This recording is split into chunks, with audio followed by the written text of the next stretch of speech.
In this last section, we're going to have a look at some of the important pathological features of oral cancer.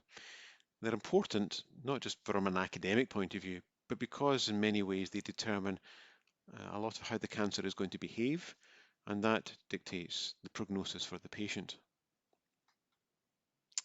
As I indicated earlier, it's really very important that we get a good incisional biopsy when we are making a diagnosis of oral cancer. This picture, which you'll have seen with the site of the biopsy, here we get our biopsy. And as indicated at the time, there are a couple of things which we really need to get, which is very helpful in allowing us to make a diagnosis. The first of these is that you actually get a biopsy that's deep enough, so it extends through the full thickness of the lesion, and that means that we can see the interface of the full depth with the underlying connective tissue. Now that's very important in allowing us to see, is this truly an invasive lesion or not? If we don't get that interface, at times it can be very difficult to make that call. And you can imagine it is a significant call to make. It's very useful, although not essential, to have adjacent normal tissue. This is also gives us an idea of how deeply extending is this? Is it truly invasive? Because that can, as I say, can be a difficult call to make at times. So the biopsy is the key part in making the diagnosis. Now, one of the first questions that we might ask, particularly when we come to report these, is what type of oral cancer is it? Well, the vast majority are just conventional, classic squamous cell carcinomas, and that's probably more than 90% of them. And we'll have a look at how we assess them in a little minute. But just very briefly, I wanted to introduce there are some other types, and they vary in how they behave in the patient, so that's why it's important to actually make the diagnosis. The first of these is what's in the picture, and that is a verrucous carcinoma. I mentioned when we're talking about the precancerous lesions, a verrucous surface, and you can see what I mean by that. These fronds, if you like, of keratinized epithelium. They almost looks a bit like a kind of a carpet that you can run your finger across and feel these fronds. Now this is the classic appearance of a verrucous carcinoma. It tends to be relatively low grade and rarely metastasizes. So that means that it's not necessarily an aggressive cancer in terms of not metastasizing and so on. It has been associated with tobacco use or snuff use, but that's not in all patients. And some of the patients, particularly older patients who get this, there may well be very little history of that. It is exophytic. So you can see here in the picture that it is sitting proud of the surface, it's sitting out of the surface, and it has a pushing invasive pattern. So that means it's not extending as little islands of tumour, it's a very broad base, and it just pushes its way gently into the underlying connective tissue, and that can become quite destructive in time. One other important aspect of verrucous carcinoma is its tendency to occur in a sort of field change pattern. So the lesion here you might see will be excised, and you bring the patient back in a year and they may have another lesion on their other tuberosity, and so that tends to be the natural history of this type of cancer. There are also some other types, for example, basaloid squamous cell carcinoma or spindle cell carcinoma, and these are lesions which are more aggressive than conventional squamous cell carcinoma, and so the patients tend to do very poorly. Spindle cell carcinoma particularly tends to be more posterior, tending towards the larynx than in the oral cavity, but we do get them in the mouth from time to time. So what are the important things that we must do when we're assessing these so we know or can have an idea how they're going to behave? The first of these is to grade the tumour. Now that is something that we do on the biopsy or on the resection, and grading does give a good indication of prognosis. It's a job that the pathologist does. So we might grade them as well differentiated. That means that it resembles a cell of origin, so if it's a surface squamous cell carcinoma, they tend to keratinize, so you get a lesion in which the epithelium is relatively well organized and it is keratinizing. And then we have those which are moderately differentiated, still doing what a surface epithelium would do. It's sort of organized, it might keratinize in areas, but you can see here that it's much less organized. There are small islands and nests of tumor which are extending. This is muscle here, and the tumor is extending into the underlying muscle. And there's a bit of keratinization here, but not all of it's keratinizing. So it's somewhat looking like the original surface epithelium. And then there are those which are poorly differentiated. Now at this point you perhaps can still tell it's epithelium, but it's very difficult to tell which type. It's not keratinizing, and some of these can be very abnormal indeed. You might get areas of necrosis, and cytologically they will be very extremely abnormal. So that's poorly differentiated carcinoma. And so we make that call, and this does relate to prognosis. Those patients who have a poorly differentiated carcinoma are going to have a more aggressive tumor and will do more poorly than those who have a well-differentiated tumor. So after grading, it's staging. Now this is something that we do in collaboration with our radiology colleagues. Before the operation to remove a cancer, the staging is done by radiology, and Dr. Andrew will talk a bit more about that at another time. But once you get an excision specimen, the final or pathological TNM is done by the pathologist. Now, the TNM is a standardized system. It is organized by the WHO and the UICC, and it means tumor, nodes, and metastasis, as I'm sure you're very well aware. And so the tumor part refers to the local extension of disease and essentially the size and various other parameters of the primary tumor. So we measure the size of the primary tumor, we measure the depth of invasion, we describe what structures have been invaded into. And so overall they are brought together and you get a T-score for that particular tumor. So here we have our surface epithelium and then the islands of squamous epithelium extending into the underlying connective tissue. So here's our tumor.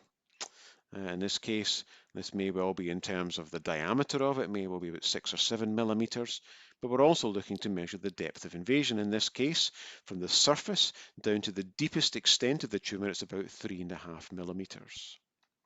Now we know from a lot of data in many papers that if you have a depth of invasion of more than 5 millimeters, you have a worse prognosis. And that is largely because once you get beyond about 5 millimeters, you markedly increase your risk of getting lymph node metastasis. And so that's an important thing to know, because the decision might be made, are we going to do a neck dissection or are we not? Well, if the tumor is more than 5 millimeters in depth, it is certainly going to prompt them to do a neck dissection. Another way is we describe the extent of the tumor. And here you can see a low power a slide from a cancer. At the bottom part, there is a submandibular gland. So this is extending floor of mouth, perhaps onto the ventral surface of the tongue. And the tumor is extending from the surface, as you can see, make out some detail of the little islands and strands of tumor that are extending into the underlying connective tissue. And so if extending into muscle, we will describe that. Other structures that are important to notice, which are involved with the tumor, are nerves. And particularly if these are nerves at the advancing edge of the tumor, because there are some tumors gain the ability to use the nerves as, if you like, a scaffold to grow along. And so they will extend much further than apparently from your clinical examination or even your radiological examination, because they use the nerves to grow along. And this is important in some squamous cell carcinomas and also in some salivary gland tumors that Dr. Karam will talk a little bit about at another time. And it's particularly related to recurrence, which again relates to prognosis. Then what happens if the tumor has extended into vessels? So it can extend into lymphatic vessels, which obviously will be related to lymph node spread, or even into small veins, often the case in terms of blood vessels. And that may well be related to lymphovascular spread. Other structures, as you can imagine, because we're dealing with the oral cavity largely, that the tumor may extend into is bone. And that can be particularly difficult to treat because you're then needing large bony resections, but also it is related to poor prognosis. In patients who have had all of the teeth extracted or have an edentulous area in their arch, the tumor extends in from the alveolar surface.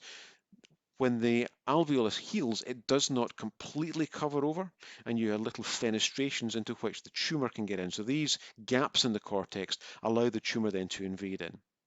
But of course, you have a patient who's dentate, and the gingiva are involved either by it being a gingival origin or just a tumor extending to involve the gingiva. The tumor will extend down the periodontal ligament, as you can see in the right-hand picture. Now that's bad enough as it is, but if you're in the circumstance, for example, as you have with some patients who've got recurrent disease, and they've maybe had their mandible or the maxilla irradiated as part of that previous treatment, and then you get a recurrence which gets into bone, but that's really bad news. And in many cases, the tumour will just run rampant through the bone and get extensive spread with multiple points of entry, and it is very destructive, and the patients may end up with pathological fractures and quite an extensive large tumour there as their recurrence. So particularly in irradiated bone, it's bad news. So that's T. Size of tumour, depth of invasion, a detailed description of what is being invaded into. So what about N? Well, N refers to lymph node metastasis. Now that's regional lymph node metastasis. So in the head and neck, we're talking about the lymph nodes of the neck. And we want to know how many nodes have got tumour in it, what size are these metastases in the neck, and does the tumour confine itself to the node or has it extended out of the node? M, which I won't really going to talk very much about, is distant metastasis. And we tend to call them as either present or absent, although there's for the N part, there's quite a complex number and letter system which tells you exactly how many are affected. So here's our neck. You may well go all the way back to earlier years and think of the head and neck anatomy that you had, and working out exactly where the main lymph node groups in the neck are. Now this is important obviously from our point of view in dealing with these as resection specimens, but it's a very important thing for you to get into your head and understand as far as surface anatomy is concerned and how it impacts on your clinical examination of a patient, how you do manage to look at all of the or assess all of these areas within the patient. And you should be doing that in a systematic manner. Now, for practical purposes, we tend to split the neck into 5 regions. And here we have them. The one is the submandibular area, and then 2, 3, 4 down the sternomastoid, and level 5 is the posterior triangle of the neck. And you can see on the right-hand side here, this is a neck dissection. And that's split into 1, 2, 3, 4, and 5. And you can see at the top here, this is the submandibular gland. There is a piece of sternocleidomastoid here. Here's the external jugular vein. And then all of the soft tissues of the neck in which will be found all of lymph nodes. And part of our job to do is to find the lymph nodes and provide the detail that is required in the pathology report. So when we're having a look at a lymph node, one of the areas that are particularly important to us is the area just under the subcapsular sinus, around the edge of the lymph node, because that's where the tumour enters from the lymphatics which have been draining the tumour. And you can see here that there is a metastasis just under the surface. And that will grow and extend. And so, for example, this lymph node here, quite a large part of the lymph node is replaced by islands of squamous carcinoma. And so this is a well-established lymph node metastasis in a neck lymph node. If that's just left by its natural history, eventually the tumour will burst out of the lymph node and will extend into the surrounding soft tissues. And you can see here that there is an extension out of the lymph node into the underlying, the tissues round about the lymph node, as you can see here. It depends, I guess, to a certain extent, a proportion of those is dictated by size. And you can see here that if you have a relatively small lymph node, that your percentage with extranodal extension tends to be relatively small, whereas on larger lymph nodes, more than 3 centimeters, it's pretty high. Now, a lymph node metastasis in itself reduces your prognosis quite significantly. If you extend to the next stage and have the spread of disease out of the lymph node into the surrounding connective tissue, well then you reduce your survival by another 50%. In terms of staging, we bring all these together to a staging process. So you bring in this T size and then the N0 to N3, which is all these various numbers and letters which give you the extent of nodal disease, into a staging diagram. The important thing to notice here is early stage disease, which is stage 1 and stage 2 disease. Small tumours, no lymph node metastasis. Once you get to a point where you've got a lymph node metastasis or a large tumour, you're into advanced stage disease. We really need to be getting a larger proportion of our patients diagnosed here or even earlier. But currently 70% of our patients present in stage 3 and stage 4 disease, and that is automatically going to put them at a disadvantage in terms of prognosis. So how do we assess prognosis? Well, it's a very complex thing, and it is related to site, because generally speaking, the further back you go, the poorer the prognosis, and there are a number of reasons related to that, including how quickly they are diagnosed and so on. Grade is important in terms of we know how that will affect how the tumour behaves. Stage is important, T size and how it's spread, and whether the patient has extracapsular spread or not. And we've talked a little bit through the background for that. One thing bringing in the whole idea of the field cancers again is that prognosis is dictated to some extent by whether the patient is on their first, their second, or even their third head and neck cancer, or even more, and whether these are occurring at the same time, that's synchronous tumours, or whether they're occurring at a different time. And obviously, as you get multiple tumours, you then have a problem with prognosis. You may well have had previous treatment, you might have had previous irradiation, and so on. And so that can dictate the prognosis. So what about management? Well, it's not my job to cover that particularly today, and there will be a separate head and neck cancer management symposium later on. Key part, thorough clinical history and examination. That is important all the way through from the precancerous lesions and the invasive lesions. Prompt referral on the basis of that is very important, and then the diagnosis needs to be confirmed by biopsy. And that should not be done in primary care, it should be done in secondary care.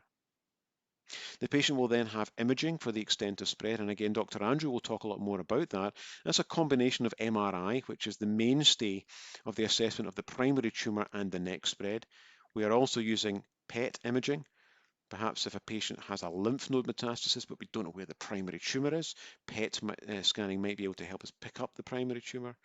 And CT scanning tends to be done for the assessment of the chest and the abdomen to see if there is any metastatic spread there.